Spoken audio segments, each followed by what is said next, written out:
Today, I'm going to explain the American drama thriller film called Us. Spoilers ahead.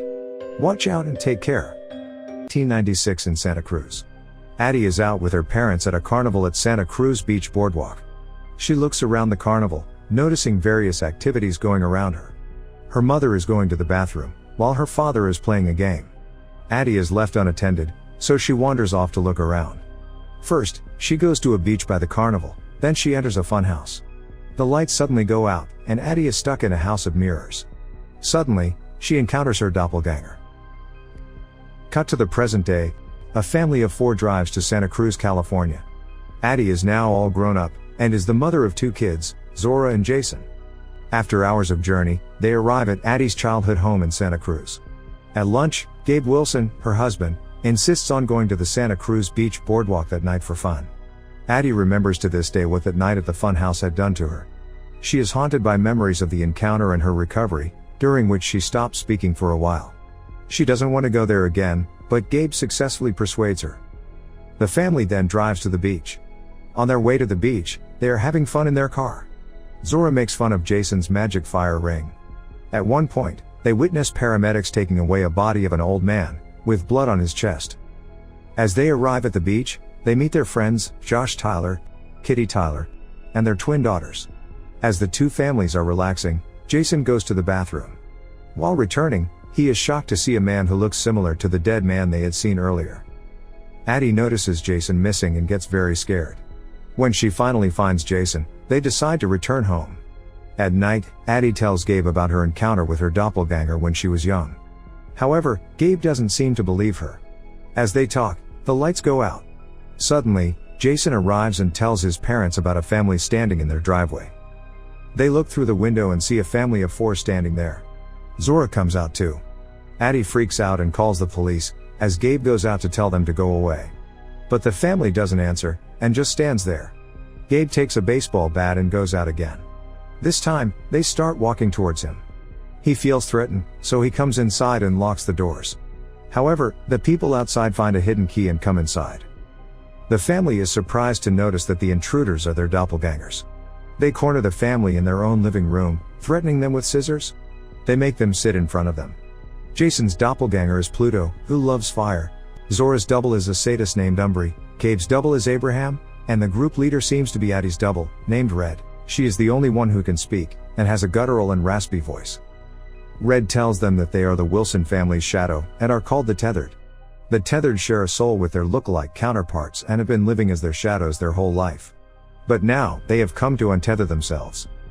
Red tells them a story about a girl and her shadow, referring to herself and Addie. While Addie ate good and warm food, Red had to eat raw-blooded rabbits. Addie was given soft toys to play with, while Red's toys were sharp and cold.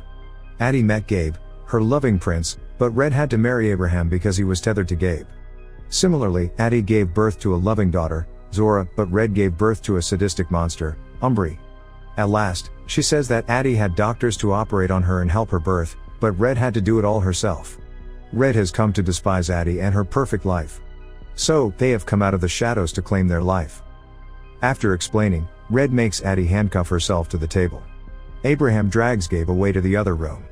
Umbri chases Zora through the streets, while Pluto forces Jason to play with him. The intruders' plan is to separate the Wilsons, terrorize them, and kill them. Pluto and Jason are playing with fire in a tiny room, where Jason sees Pluto's scarred face for the first time. Zora is hunted down by Umbri. As she is about to stab her with a pair of scissors, a man stops her. Zora runs away as Umbri stabs the man to death. Meanwhile, Abraham hits Gabe, making him go unconscious. He then puts him in a garbage bag and into the boat. Gabe tears a tiny hole in the bag and notices the baseball bat beside Abraham. The boat suddenly stops. Taking this opportunity, Gabe comes out of the bag and hits Abraham with the bat, sending him into the water. But as the boat starts moving, Gabe falls in the water as well. Gabe sees the boat stop and climbs on top of it. Just then, Abraham attacks him from behind, but he pushes him back to the water and kills him. Gabe then takes the boat towards the house. Meanwhile, Jason realizes that Pluto mirrors his actions. He distracts Pluto with his fire ring and manages to run out and lock him inside the room. Red hears the noise. She goes in and unlocks the door for Pluto. She looks around the house for Jason. Then, she finds Addie's old stuffed toy and cuts its head off. Addie is still cuffed to the table, but she notices a fireplace poker nearby. She manages to grab it and free herself of the cuffs. She then finds Jason and runs out of the house. They find Zora in their driveway. Gabe comes there with his boat at the right time. The family immediately gets on it and manages to escape. Elsewhere, the Tyler family is in their home when Kitty hears a noise. She tells Josh to check what it is. All of a sudden, their doppelgangers appear and kill the family within seconds. Just then, the Wilsons arrive there. Addie asks Josh's double for help. When he opens the door for her, she realizes that it isn't him, and hits him in the head with the fireplace poker. However, it does little to no harm to him. Others from inside drag Addie in as well. Gabe and the kids are outside when imposter Josh walks towards them. The kids run away as Gabe runs in the opposite direction to divert Josh's attention. The kids then go inside the house to look for their mother. Zora picks a golf club as a weapon. As they hear Addie screaming from upstairs, they go up and see the twins' dead bodies lying on the floor. As the doppelganger twins play in the background, suddenly, one of them appears in front of Zora. She hits her with the bat, making her fall down the railings. Next, they are attacked by the other twin. After a little fight, Zora kills her too. Kitty's double is in the bedroom where she has tied Addie to the bed. Meanwhile, Gabe runs to the boat and Josh follows him there. Gabe then shoots Josh with a flare gun and attacks him to death. Kitty sees Gabe killing Josh through the window. Just then, Zora attacks her from behind, but Kitty dodges it. She is about to stab Zora, but Jason saves her by hitting Kitty on her head. The Wilsons sit in the living room and try to comprehend the situation. The 911 lines are all busy. They look at the news and realize that this has been happening all around the country. The news says that the doppelgangers are coming out of the sewers with scissors as weapons. They are mindlessly stabbing people to death throughout the country. They see that the doubles are joining hands to form a massive human chain after they have killed their counterparts. It is as if they have been planning this for months. Since the whole country is in attack, Addie decides to drive along the coast and escape to Mexico. As the family gets into the car, Umbri appears in front of them. Zora tries to hit her with the car but Umbri jumps onto it. Zora then stops the car abruptly, sending her flying into a tree where she is impaled on a tree branch. The family then flees from the scene. They see several dead bodies on their way. They are stopped by a car burning in the middle of the road. Jason's double, Pluto, appears there. Addie goes out to fight him while the others stay in the car. Soon, Jason realizes that this is actually a trap. Pluto intends to ignite the family's car. He tells everyone else to get out of it. Before Pluto can light the match, Jason remembers that the doppelgangers mirror their movements, so he starts walking backward. This makes Pluto walk backward too. In the end, Pluto reaches the burning car and burns to death himself. But just then, Red comes out of her hiding and kidnaps Jason. Addie runs after them. She sees the long human chain of doppelgangers standing across the beach.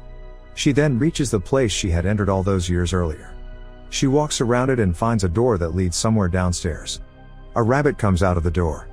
She goes down and discovers a huge place. It looks like a secret establishment. She goes down an elevator and enters a huge hallway with several rooms on either side. Many rabbits run around the hallway. She finds Red in one of the rooms that appear to be a classroom. The doppelganger human chain is drawn on the board. Addie asks her where her son is. But Red starts blabbering about how they are human as well. She then reveals the secret of their existence. Red explains that the tethered, also called the shadows, are actually artificial beings created by the government to control the originals on the surface for their own twisted purposes. The project aimed at creating clones that were connected to the people through their souls. The purpose of this project was to use the clones to control people like puppets all over America. But the experiments failed, and the tethered were abandoned underground for generations, mindlessly mimicking the actions of their counterparts and surviving on rabbit meat. That night, Faith had brought Red and Addie together. The other quickly realized that Red was different. So they selected her as their leader. They planned this for years. They wanted vengeance on their counterparts, but more than that, they wanted to create a statement of their existence. Hence, they decided to form the human chain. After Addie's encounter with Red, her parents had admitted her to a ballet dance class. So, Red used to mimic Addie and dance too. According to her, dancing was the reason that saved her. Then, they start to fight in the form of ballet. Red graciously dodges all of Addie's attacks. She has the upper hand in the fight. Red runs through the hallways, as Addie follows her with the fireplace poker in her hand. Their fight grows more and more intense. Suddenly Red leaps at Addie with a pair of scissors from behind. But before she can get her, Addie stabs her with the fireplace poker, killing her. As Red is on the verge of death, she whistles the same tune Addie had heard the first time she met Red. This agitates Addie, so she strangles Red with her handcuffs, and kills her maniacally. She then finds Jason hiding inside a locker nearby. They both go outside, and find Gabe and Zora hiding inside an ambulance. The family then drives away in the same ambulance.